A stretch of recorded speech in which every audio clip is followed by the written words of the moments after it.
Di mana sih nasionalismenya ini orang? Itu komentar saya ketika ada pejabat yang mengatakan bahwa nelayan Cina yang masuk ke wilayah zona ekonomi eksklusif Indonesia itu harus dibahas dengan santai. Santai matamu, bener deh. Sengaja saya memulai video ini dengan sebuah fakta tentang Natuna. Peristiwa Cina di Natuna yang ternyata diselesaikan oleh pejabat yang berpikir dengan cara pragmatis itu tidak tepat. Bagi banyak pengamat pertahanan Indonesia, hal ini membuktikan satu hal, bahwa Indonesia sudah termakan propaganda Cina, menjadi penakut, menjadi ayam sayur.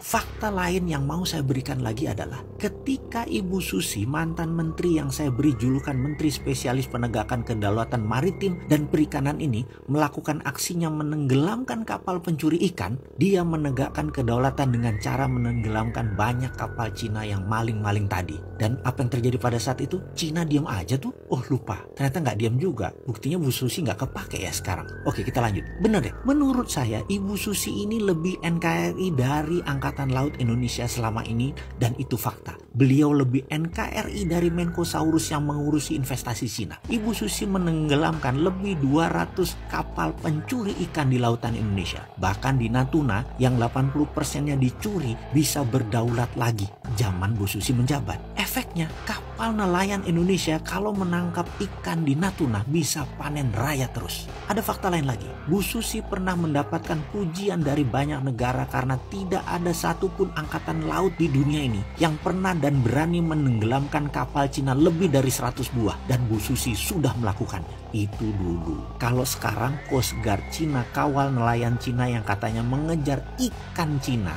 dari zona ekonomi Cina menuju wilayah zona ekonomi Indonesia. Jadi bukan mencuri ikan, dia ngejar ikannya yang ngabur. Oke, kita tanya terbalik deh. Kalau ikannya kita kejar sampai zona ekonomi Cina, masalahkah? Apa nggak nelayan kita dibom sama pasukan angkatan laut Cina? Lah kok dikasih masuk di sisi baliknya wilayah Indonesia oleh Cina? Emang kita takut? Takut apa, Pak? Oh iya, katanya dalam sidang kabinet waktu dulu itu, perilaku Bu Susi mendapatkan banyak kritikan dari negara Cina, kata seorang pejabat yang sering membela kepentingan Cina Tiongkok di Indonesia. Lalu dia menyarankan dari saat itu hingga saat ini untuk Laut Cina Selatan untuk dibiarkan, berikan saja Cina untuk memakainya. Seperti Tiongkok lakukan selama ratusan tahun sebagai traditional fishing groundnya Cina. Dilanjutkan katanya, dengan demikian Cina akan terus membantu Indonesia dari sisi lain, yaitu sisi keuangan dan modal investasi. Indonesia minta timbal balik dengan melakukan tawaran bahwa traditional fishing ground kita kasih ke Cina dan Indonesia dapat modal. Kita nggak dapat dukungan Cina kalau Indonesia ganggu Laut Cina Selatan ala Ibu Susi saat ini. Dalam hati saya selalu heran dengan komentar beliau yang terhormat ini. Sering saya komentar dalam hati, ini menteri apaan ya? Ini orang nggak NKRI banget. Tempe bener sih ini orang. Masa kedaulatan NKRI ditukar dengan materi secuil? Apa yang terjadi dengan pulau-pulau kosong di sekitar Natuna kalau didiamkan tidak disusikan?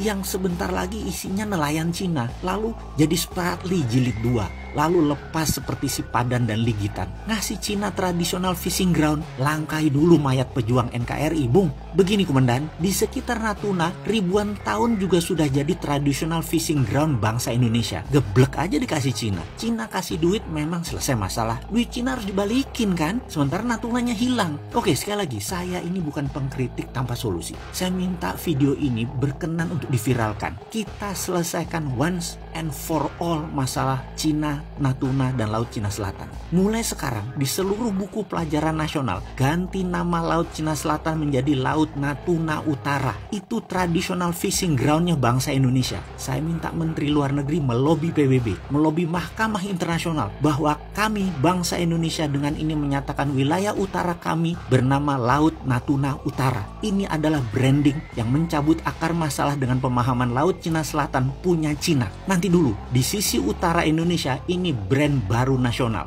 Sahabat, bantu NKRI untuk membranding kedaulatan sisi utara ini. Kontribusi kita kecil, tapi kalau diviralkan ke jutaan orang, maka ini menjadi collective belief bangsa Indonesia. Ini paradigma Indonesia baru, Laut Natuna Utara.